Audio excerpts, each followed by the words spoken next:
This is the last footage from my dash cam before I destroyed it.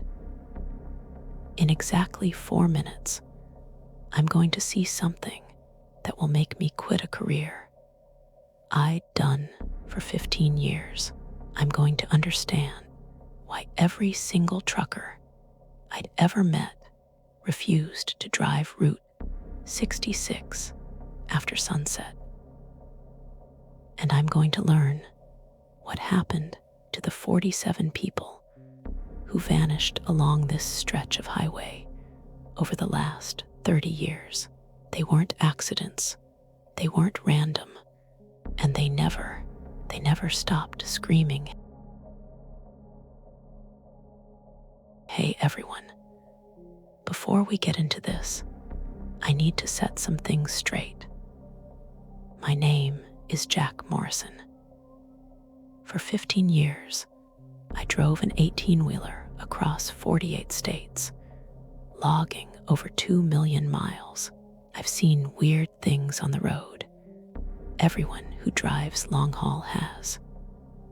Strange lights, unexplained sounds, highways that don't appear on any map. But truckers have rules. Unwritten rules that everyone follows, but nobody talks about. Don't pick up hitchhikers on Highway 50 in Nevada. Don't stop at the rest area at mile marker 239 on I-80 in Wyoming. And never, under any circumstances, drive Route 66 through New Mexico after dark. I broke that last rule. And what I found, if you're easily disturbed, this isn't the video for you. But if you stay, I promise you'll never look at abandoned highways the same way again. Now, let's get into it. March 14th, 2019, I got a call for a rush delivery. Automotive parts from Flagstaff, Arizona to Amarillo, Texas. The pay was double my usual rate, but there was a catch.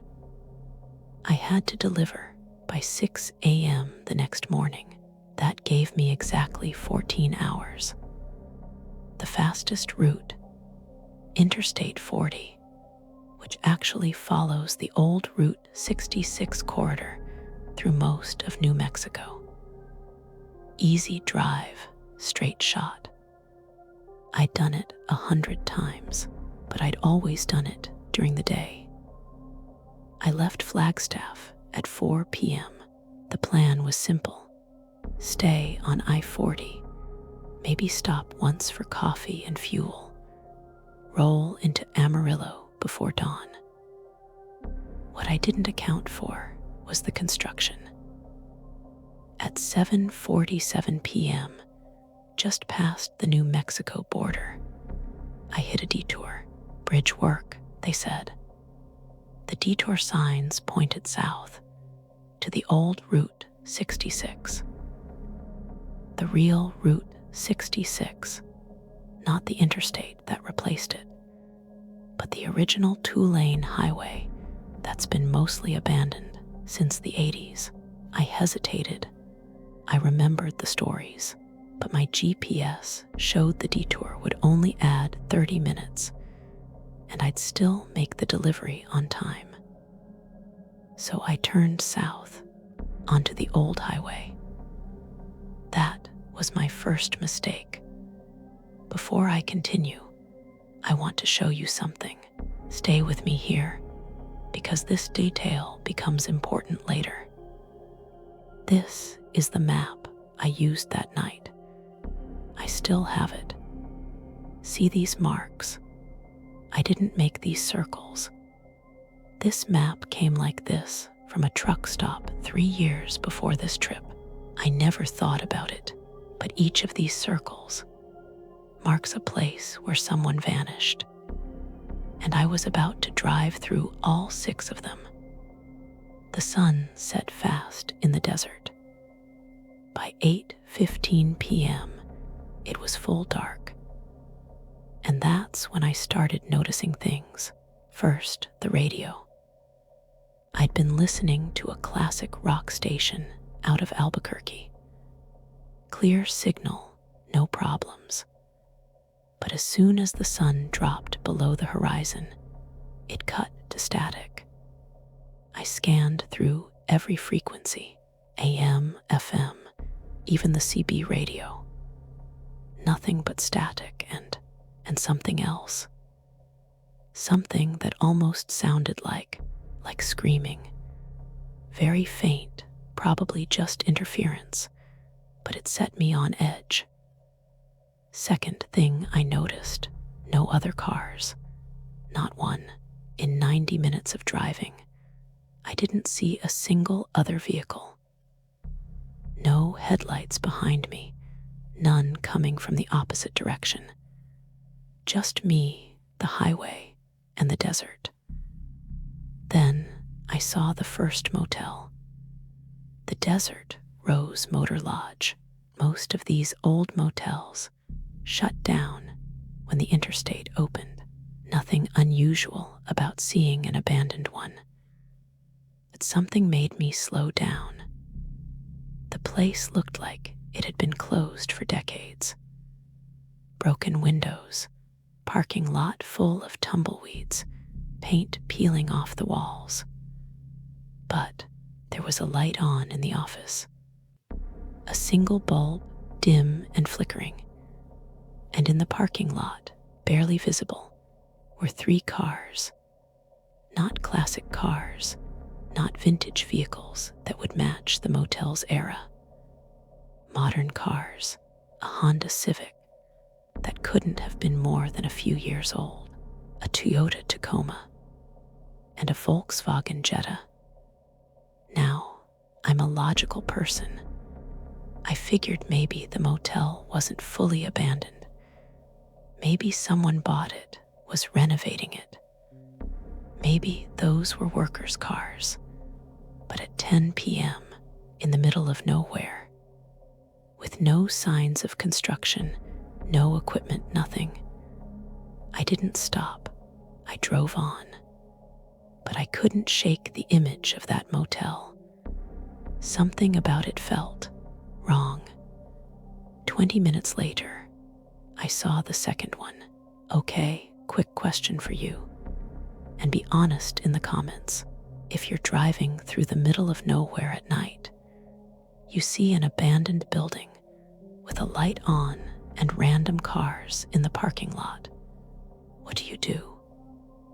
Do you stop to investigate? Do you keep driving? Do you call someone? Let me know, because what I should have done and what I did do are 2 very different things. Anyway, the second motel, the Starlight Court, another vintage Route 66 motel, another ruin, same setup, decades of abandonment, but a light on in the office and cars in the parking lot. This time, 4 of them. And here's where I started feeling real fear, because one of those cars was a Honda Civic. Same model, same color, maybe even the same car from the Desert Rose Motor Lodge, 20 miles back. I started taking notes, writing down what I saw. Times, locations, details. This notebook probably saved my life. 10:42 p.m., Starlight Court. Light in office.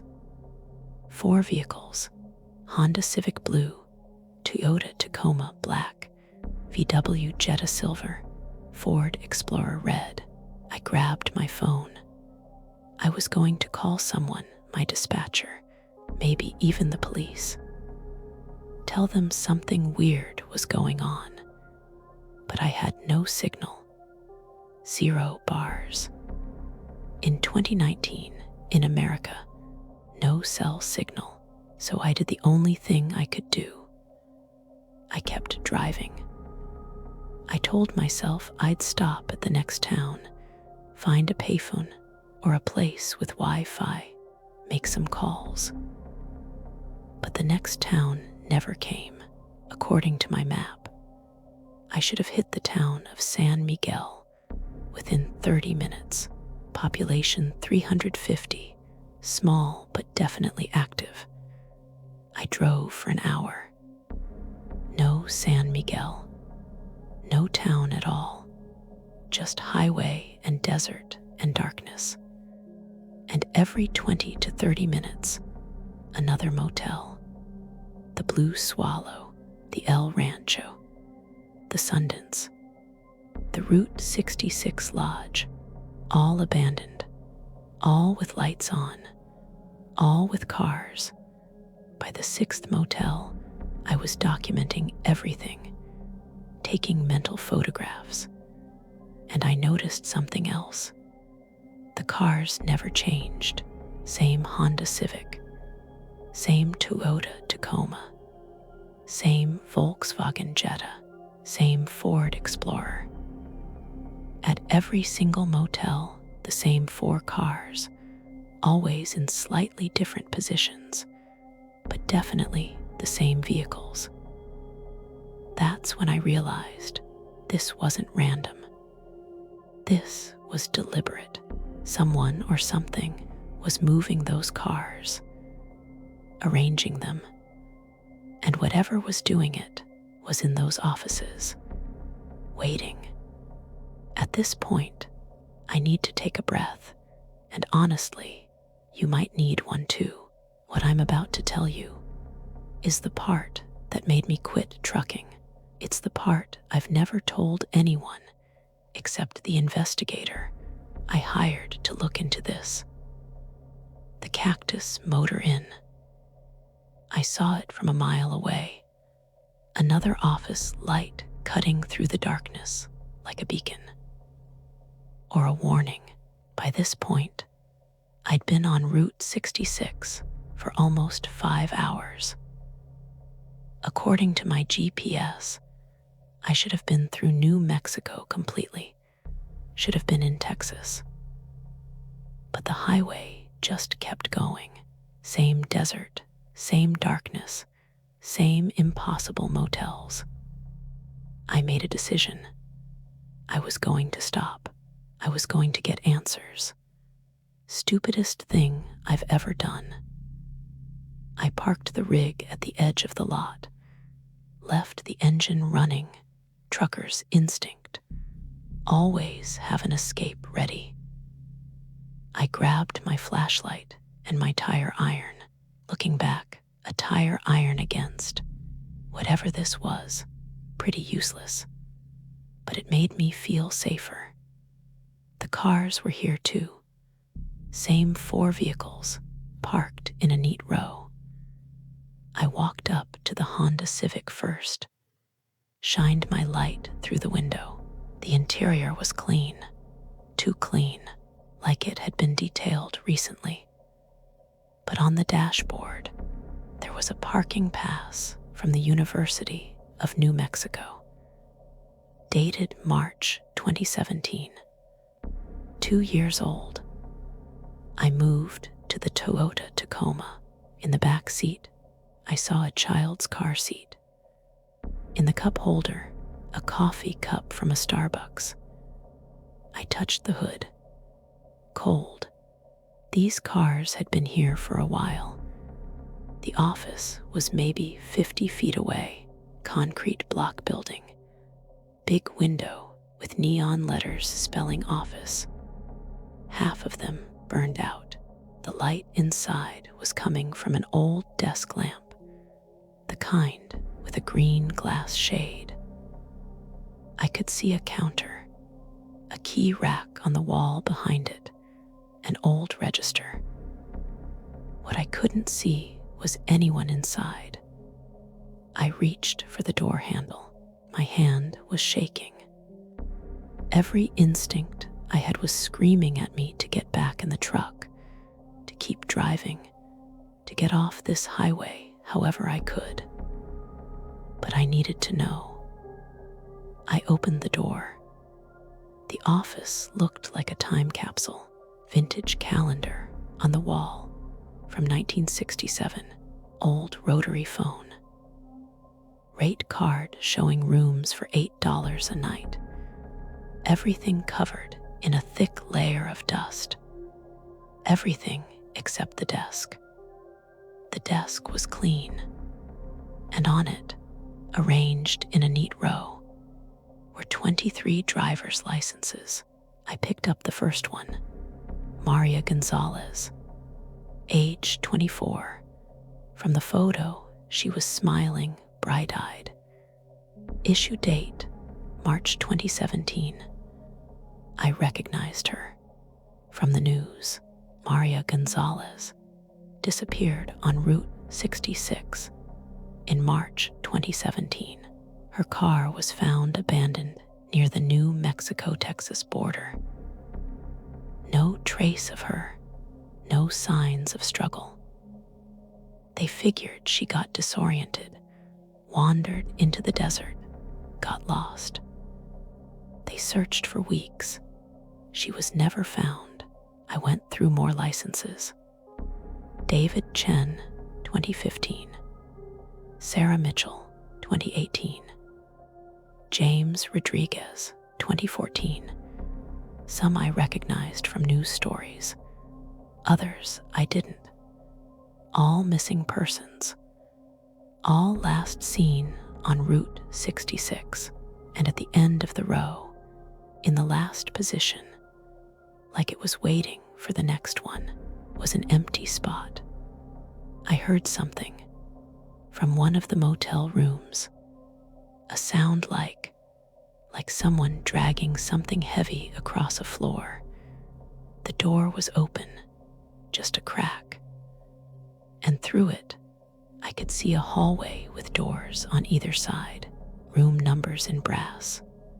1, 2, 3, 4.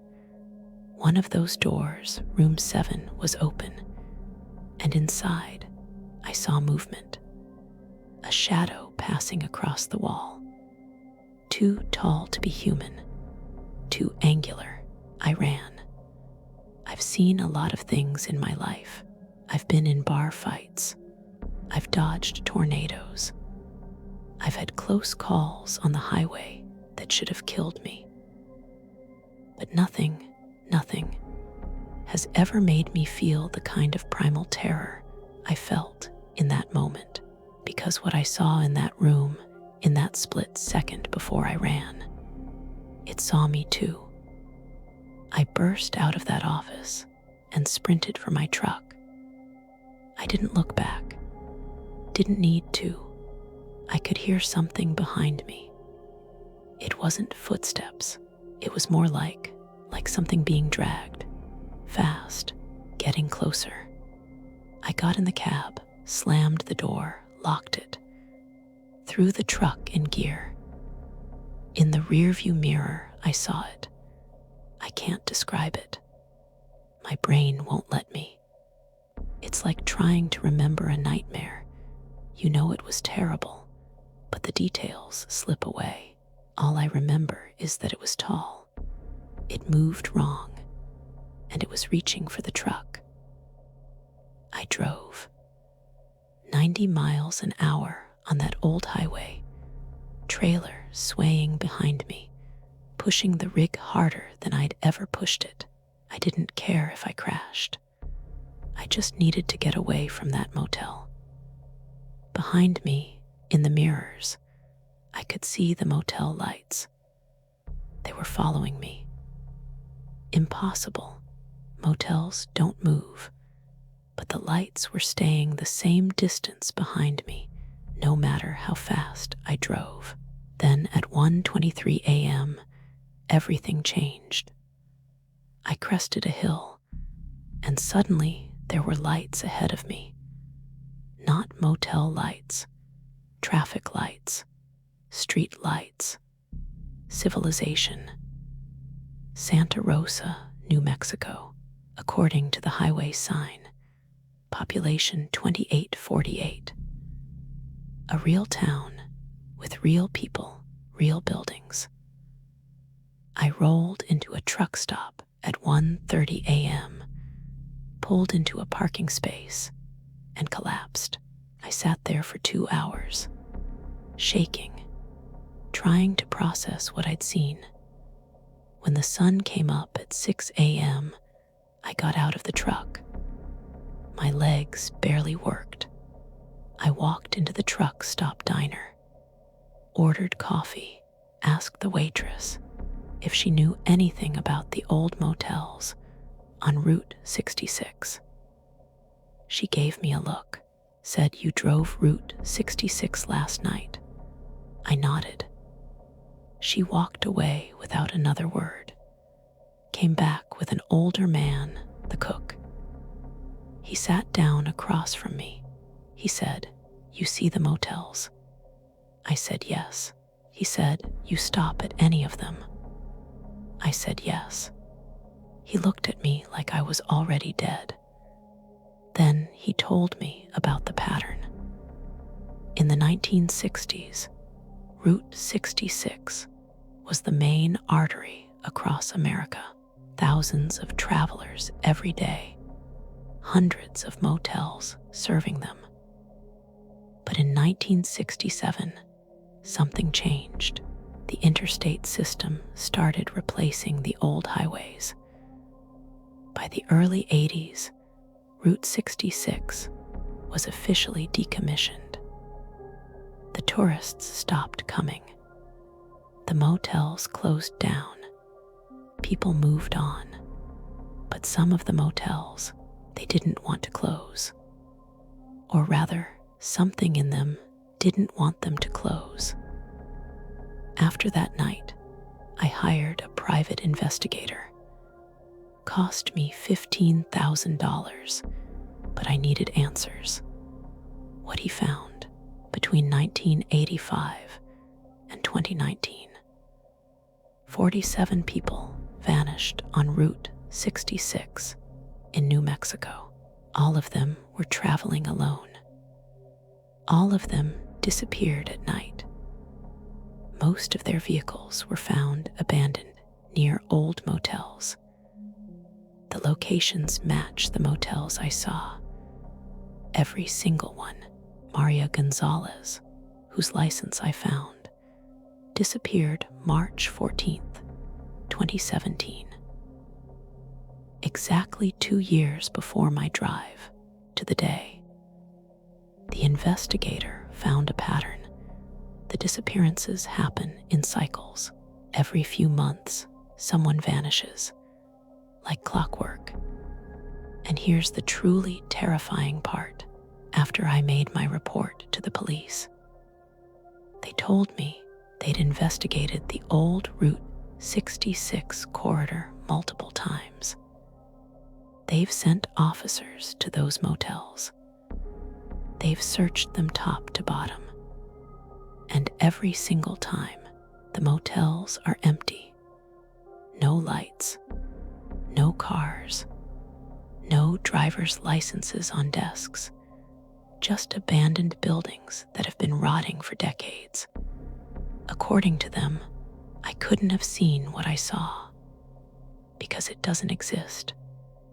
But I have my dash cam footage. I have my notes. I have the memories burned into my brain. And I have one more thing. When I ran from that motel, I grabbed something. I don't even remember doing it. Pure instinct. Maybe evidence-gathering instinct. But I grabbed one of the driver's licenses from the desk. This is Maria Gonzalez's license. The real thing. I had it verified. It's authentic. I tried to return it to her family, but when I contacted them, they told me they'd already received her license in the mail 2 months after she disappeared. No return address, no note, just her license in perfect condition in a plain envelope. So how do I have her license? If they already got it back, what am I holding? I noticed something last week. On the back of this license, there's writing. Very faint, like it was scratched with a pin. It's coordinates They point to a location in the desert, about 15 miles off Route 66. I sent the coordinates to the investigator. He's going to check it out next week. I don't know what he'll find. Maybe nothing. Maybe something. Maybe answers to where 47 people went. But I do know this. I'm never driving Route 66 again.